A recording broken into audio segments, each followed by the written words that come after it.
شب قدر میں کیا پڑھنا چاہیے، نماز اور دعائیں وغیرہ؟ روایت ہے کہ جو شب قدر میں اخلاص نیت سے نوافل پڑھے گا اس کے اگلے پچھلے گناہ معاف ہو جائیں۔ شب قدر میں 4 رکعت نماز نفل اس ترکیب سے پڑھے کہ ہر رکعت میں الحمد کے بعد سورہ قدر انا انزلناہ فی لیلۃ القدر 3 مرتبہ پوری سورت، اور سورہ اخلاص قل ھو اللہ احد شریف 50 مرتبہ پڑھے۔ پھر سلام کے بعد سجدے میں جا کر 1 مرتبہ سبحان اللہ والحمد للہ ولا الہ الا اللہ واللہ اکبر پڑھے۔ پھر سجدے سے سر اٹھا کر جو دعا مانگے انشاءاللہ عز و جل مقبول ہوگی۔ اس کی علامت میں یہ بھی ہے کہ وہ مبارک شب کھلی ہوئی، روشن اور بالکل صاف و شفاف ہوتی ہے، یعنی اس میں نہ زیادہ گرمی ہوتی ہے نہ زیادہ سردی ہوتی ہے، بلکہ یہ رات معتدل ہوتی ہے، موسم بالکل نارمل ہوتا ہے، اور اس میں چاند کھلا ہوا ہوتا ہے، یعنی اس میں جو ہے وہ آسمان پر زیادہ بادل نہیں ہوتے، بلکہ یاد رہے کہ اس رات میں شیاطین کو ستارے نہیں مارے جاتے۔ کبھی کبھی ہم نے دیکھا ہوگا کہ آسمان سے تارے، جس کو لوگ کہتے ہیں ٹوٹ رہے ہیں، تارے ٹوٹ کے نہیں گرتے، بلکہ فرشتے ان شیاطین کو ستارے مارتے ہیں جو شیاطین اوپر آسمان کی طرف جاتے ہیں۔ مگر شب قدر جو رات ہوگی اس رات شیاطین کو ستارے نہیں مارے جائیں گے۔ مزید نشانیوں میں یہ ہے کہ اس رات گزرنے کے بعد جو صبح آتی ہے اس میں سورج بغیر شعاؤں کے طلوع ہوتا ہے، جیسے 14ویں رات کا چاند ہوتا ہے نا، تو فجر کے بعد جو سورج طلوع ہوتا ہے اس کے ساتھ شعائیں نہیں ہوتی۔ اللہ عز و جل نے اس دن طلوع آفتاب کے ساتھ شیطان کو نکلنے سے روک دیا ہے۔ تو اے میرے میٹھے اسلامی بھائیوں، یہ پتہ چلا کہ رمضان کی آخری جو عشرے کی طاق راتیں ہیں ان میں سے کوئی ایک رات شب قدر ہو سکتی ہے۔ آخری رات کے بارے میں بھی نبی پاک کی حدیث میں ذکر موجود ہے، اور اس کی کچھ نشانیاں بھی ہم نے سنی۔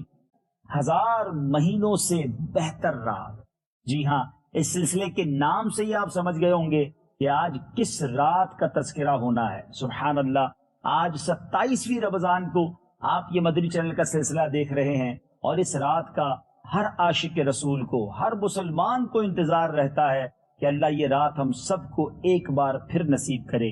ہم رب کریم کا شکر ادا کرتے ہیں کہ جس نے ہمیں ایک بار پھر جیتے جی 27ویں رمضان کی مبارک رات عطا کر دی ہے۔ اس رات کے بارے میں، شب قدر کے بارے میں آج ہم نے کچھ سننا ہے۔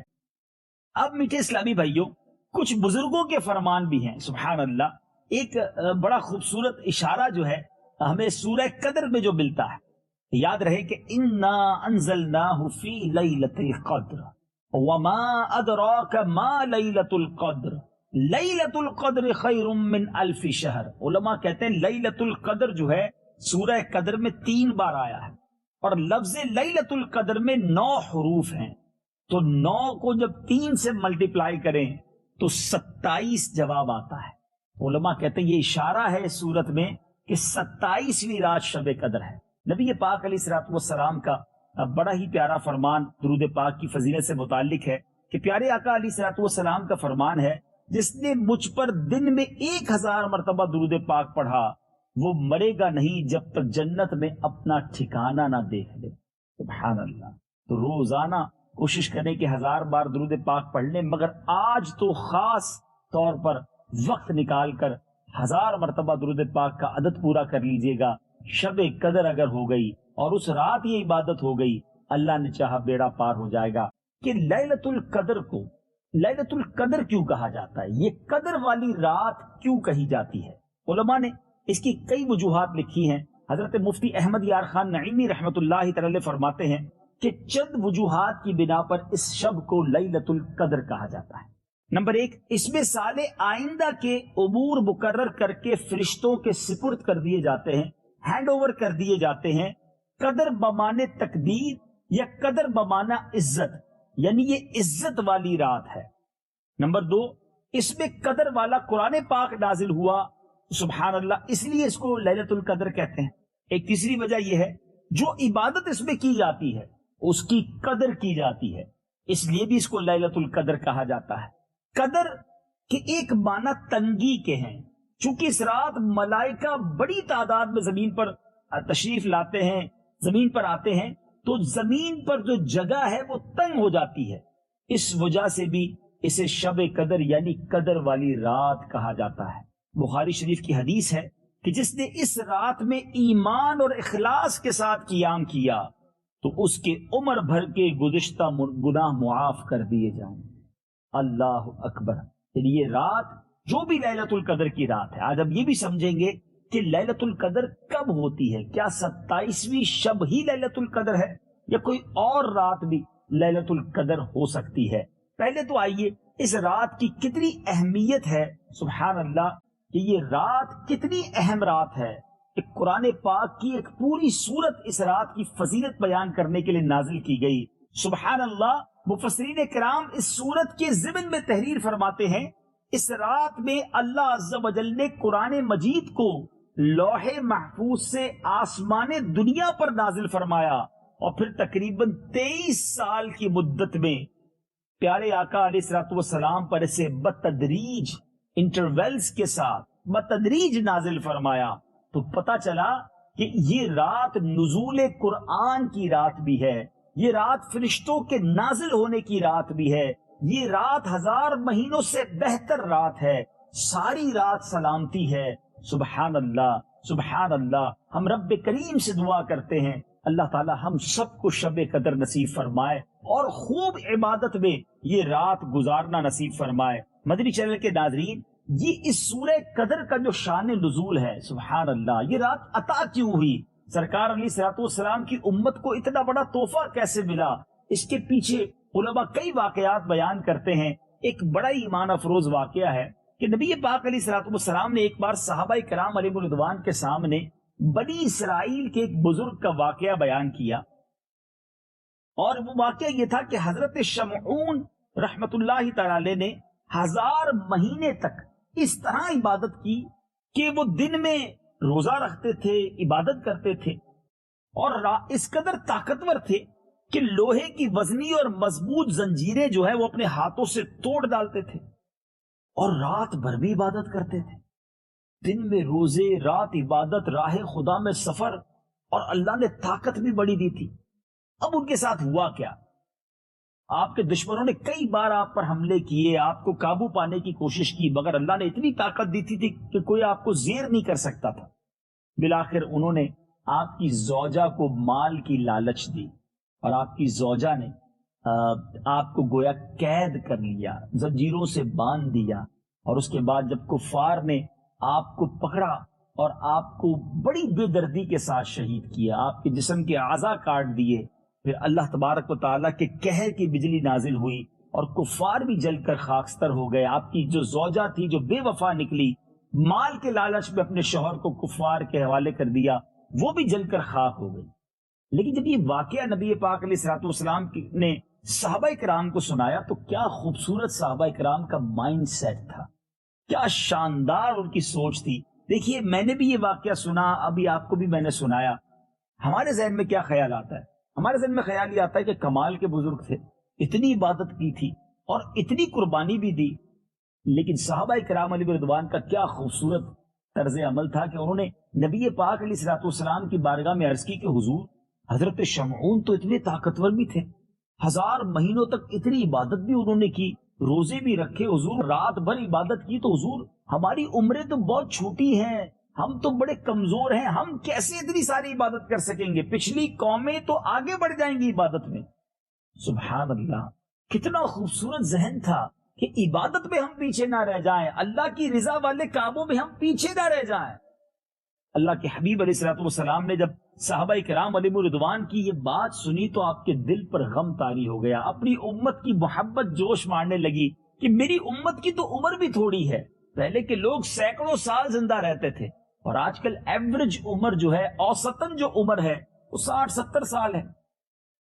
تو نبی پاک علیہ الصلوۃ والسلام جب غمگین ہوئے تو رب کو کب یہ گوارا ہے کہ اپنے حبیب علیہ الصلوۃ والسلام کو رنجیدہ کرے. اللہ کے حبیب علیہ الصلوۃ والسلام کی بارگاہ میں جبریل امین حاضر ہوئے اور کیا عرض کی کہ یا رسول اللہ صلی اللہ تعالی علیہ وسلم، آپ رنجیدہ نہ ہوں، آپ کی امت کو ہم نے ہر سال میں ایک ایسی رات عطا کر دی ہے، اگر وہ اس رات میں اللہ کی عبادت کریں گے تو حضرت شمعون کے 1000 ماہ کی عبادت سے بڑھ جائیں گے. اللہ اکبر. یعنی 1000 مہینے کی وہ عبادت جو حضرت شمعون رحمت اللہ تعالی نے کی تھی، کوئی شخص اس ایک رات میں عبادت کر لے تو حضرت شمعون کی 1000 ماہ کی عبادت سے زیادہ اسے ثواب عطا کیا جاتا ہے. کتنا کرم ہے نبی پاک علیہ الصلوۃ والسلام کی برکت سے ہم سب پر اللہ عز و جل کا. ہر سال ہمیں یہ رات دی جاتی ہے، کاش اس رات کی قدر کرنے والے بن جائیں، اس رات ہم خوب عبادت کرنے والے بن جائیں. اب آئیے اس رات ہوتا کیا ہے، اس رات فرشتوں کے نزول کس طرح ہوتا ہے. سبحان اللہ، روایتوں میں آتا ہے، تفسیر ساوی میں ہے کہ شب قدر میں سدرۃ المنتہا کے فرشتوں کی فوج حضرت جبریل علیہ السلام کی سرداری میں زمین پر اترتی ہے، اور اس کے ساتھ 4 جھنڈے ہوتے ہیں. ایک جھنڈا پیارے آقا علیہ السلام کی قبر منور پر یعنی روضہ اقدس پر، ایک جھنڈا بیت المقدس کی چھت پر، ایک جھنڈا کعبہ معظمہ کی چھت پر، اور ایک جھنڈا وہ طور سینا پر لہراتے ہیں. پھر یہ فرشتے مسلمانوں کے گھروں میں تشریف لے جا کر ہر مرد عورت اور مومن مرد اور عورت کو سلام کرتے ہیں اور کہتے ہیں سلام. اللہ عز و جل کا جو صفاتی نام ہے، سلام تم پر سلامتی بھیجتا ہے. مگر جن گھروں میں شرابی یا خنزیر کا گوشت کھانے والا یا بلا وجہ شرعی رشتہ داری کاٹ دینے والا رہتا ہو، یہ فرشتے اس گھر میں داخل نہیں ہوتے. اللہ، غور کیجیے ناظرین، یعنی شب قدر فرشتے ہر مسلمان مرد و عورت کے گھر میں جاتے ہیں، ان سے مصافحہ کرتے ہیں. مگر یہ 3 قسم کے گناہ کتنے شدید ہیں کہ جو شراب پیتے ہیں، خدا را توبہ کر لیجیے. خنزیر کا گوشت کھانے والا مسلمان کیسے ہو سکتا ہے؟ اللہ نہ کرے کوئی ایسا مجھے سن رہا ہے تو وہ بھی توبہ کرے. اور یہ تو تیسری بات ہے، یہ تو ایسا لگتا ہے کہ ہمارے معاشرے میں بہت زیادہ پھیل چکی ہے کہ بغیر کسی وجہ کے، بغیر کسی شرعی وجہ کے رشتہ داریاں ختم کر دیتے ہیں. ہم نہیں جائیں گے فلاں رشتہ دار کے گھر، ہم نہیں کریں گے اپنے چاچا سے بات، انہوں نے ہمیں دعوت پہ نہیں بلایا تھا ہم بھی نہیں بلائیں گے، انہوں نے ہمیں گفٹ نہیں دیا تو ہم بھی گفٹ نہیں دیں گے. افطار پہ سب کو بلایا، ہمیں نہیں بلایا، بلایا تو اچھے انداز سے کھانا نہیں کھلایا. اس چھوٹی وجہ پر ہم رشتہ داری کو کاٹیں گے؟ ذرا سوچئے، شب قدر جو مبارک رات ہے، اس رات بھی یہ لوگ نہیں بخشے جائیں گے. اللہ کرے کہ ہم سچی توبہ کر لیں اور آج رات اللہ کی رحمت کو خوب لوٹ لیں. تو خدا را اس رات کی قدر کیجیے اور ان گناہوں سے توبہ کر لیجیے. اب آئیے کچھ علامتیں، وہ کیسی علامتیں ہیں کہ جس کے ذریعے ہمیں پتہ چل سکتا ہے کہ شب قدر کون سی رات ہے. سبحان اللہ. حضرت سیدنا عبادہ بن ثابت رضی اللہ تعالیٰ عنہ نے پیارے آقا علیہ الصلوۃ والسلام کی خدمت میں بابرکت میں شب قدر کے بارے میں سوال کیا. پیارے آقا علیہ الصلوۃ والسلام نے ارشاد فرمایا، شب قدر رمضان المبارک کے آخری عشرے کی طاق راتوں میں، یعنی 21ویں، 23ویں، 25ویں، 27ویں یا 29ویں شب یا رمضان کی آخری شب میں ہے، ان میں سے کسی میں شب قدر ہے. تو جو کوئی ایمان کے ساتھ بنیت ثواب اس مبارک رات میں عبادت کرے تو اس کے گزشتہ تمام گناہ بخش دیے جاتے ہیں. اور کچھ بزرگوں کے زبردست تجربات بھی ہیں. حضرت شیخ ابو الحسن عراقی وہ کہتے ہیں کہ میں جب سے بالغ ہوا ہوں میں نے شب قدر کو پایا ہے، اور اپنے تجربے سے بتاتے ہیں کہ جب کبھی اتوار یا بدھ کا پہلا روزہ ہوا ہو تو 29ویں شب، اگر پیر کا پہلا روزہ ہوا ہو تو 21ویں شب، اگر پہلا روزہ منگل یا جمعہ کو ہوا ہو تو 27ویں شب، اگر پہلا روزہ جمعرات کو ہوا ہو تو 25ویں شب، اور اگر پہلا روزہ ہفتے کو ہوا ہو تو میں نے 23ویں شب میں شب قدر کو پایا. اگر اس حساب کو دیکھا جائے تو اس بار پاکستان میں منگل کو پہلا روزہ ہوا تھا، تو آپ کے اس فرمان کے مطابق منگل کو جب پہلا روزہ ہوتا ہے تو جناب 27ویں شب شب قدر ہو سکتی ہے. تو آج رات 27ویں شب ہے. جب آپ یہ سلسلہ دیکھ رہے ہیں، خوب دعائیں کیجئے، خوب عبادت کیجئے. بڑا اچھا طریقہ شب قدر کو پانے کا سنت اعتکاف ہے. خوش نصیب ہے وہ لوگ جو 10 دن کا اعتکاف کرتے ہیں. سبحان اللہ، اللہ کے گھر میں گویا ڈیرا ڈال لیتے ہیں. کوئی نہ کوئی طاق رات تو شب قدر ہوگی، ان خوش نصیبوں کو وہ شب قدر مل جاتی ہے. چلیں اگلے سال کے لیے آپ بھی نیت کر لیں کہ عاشقان رسول کے ساتھ اور ظاہر نصیب دعوت اسلامی کے بدنی ماحول میں یا تو پورے ماہ کا ورنہ کم از کم آخری عشرے کا اعتکاف کر کے شب قدر کو ضرور حاصل کریں گے. اب آج کی رات ہم نے پڑھنا کیا ہے؟ دعا کیا کرنی ہے؟ نبی پاک علیہ الصلوۃ والسلام ارشاد فرماتے ہیں کہ پیارے آقا علیہ الصلوۃ والسلام سے حضرت عائشہ صدیقہ رضی اللہ تعالیٰ عنہ نے عرض کی کہ حضور اگر میں شب قدر کو پالوں تو کیا پڑھوں؟ تو پیارے آقا علیہ الصلوۃ والسلام نے فرمایا تو اس طرح دعا مانگو، اللہم انک عفو تحب العفو فاعف عنی۔ رمضان کی طاق راتوں میں یہ دعا کثرت سے پڑھتے رہیں۔ اگر یہ دعا یاد نہیں تو اب اسکرین پر لکھی ہوئی ہے، میں ایک بار اور پڑھ دیتا ہوں، اللہم انک عفو تحب العفو فاعف عنی۔ اس کا ذرا ترجمہ ذہن میں رکھیے گا، جب ترجمہ یاد ہوگا اور آپ یہ دعا کریں گے تو آنکھوں سے آنسو بھی بہیں گے، اور ترجمہ یہ ہے، اے اللہ بے شک تو معاف فرمانے والا ہے اور معافی دینے کو بھی پسند کرتا ہے، لہذا مجھے بھی معاف فرما دے۔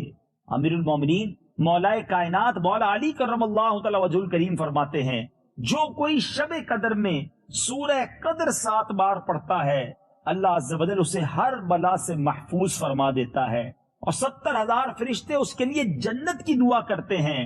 اور جو کوئی سال بھر میں جب کبھی جمعہ کے روز نماز جمعہ سے قبل 3 بار سورہ قدر پڑھتا ہے، اللہ عز و جل اس روز کے تمام نماز پڑھنے والوں کی تعداد کے برابر نیکیاں لکھتا ہے۔ تو یاد رہے ناظرین، ہر جمعہ کو نماز جمعہ سے پہلے 3 بار سورہ قدر پڑھ لیں، آج ضرور 7 بار رات کو سورہ قدر پڑھ لیں، اور رمضان کی ہر طاق رات میں کم از کم 7 بار سورہ قدر پڑھ لیں۔ سورہ قدر کون سی ہے؟ انا انزلناہ فی لیلۃ القدر، یہ پوری سورت پڑھ لیں اور اس کی برکتیں حاصل کریں۔ آخر میں مدنی چل کے ناظرین میں آپ سب سے گزارش کروں گا، بڑی مبارک رات ہے، رحمتوں کے نزول کی رات ہے، 1000 مہینوں سے بہتر رات ہے، فرشتوں کے نازل ہونے کی رات ہے۔ برائے کرم مجھ گناہگار کے لیے دعا کیجیے گا، میں آپ سب کے لیے دعا گو ہوں، اللہ کریم ہم سب کی بے حساب مغفرت فرمائے، ہم سب کو آج کی رات کی برکت عطا فرمائے، ہمیں محروم نہ فرمائے۔ دنیا بھر میں نہ جانے کتنے لوگ آج عبادت میں مصروف ہوں گے، کس کی آمین کے صدقے کس کا بیڑا پار ہو جائے۔ ہم اللہ تعالیٰ سے آج کی رات یہ دعا کرتے ہیں کہ مولا جن خوش نصیبوں سے تو راضی ہو جائے، جن کی مغفرت فرمائے، ان خوش نصیبوں کے صدقے ہم گناہ گاروں کی بھی مغفرت فرما دے، آمین بجاہ النبی الامین صلی اللہ تعالی علیہ وسلم۔ یاد رہے آج آرام نہیں کرنا ہے، آرام کے لیے زندگی پڑی ہے، آج بس عبادت کیجیے، فضول موبائل فون کو سائڈ پہ رکھ دیں، تسبیح لیجیے، کلمہ پاک پڑھیے، سورہ قدر پڑھیے، درود پاک پڑھیے، زیادہ سے زیادہ نوافل پڑھیے، ہو سکے تو خوب دعائیں کیجیے۔ یہ رات اللہ کے گھر میں مسجد میں جا کر گزاریے،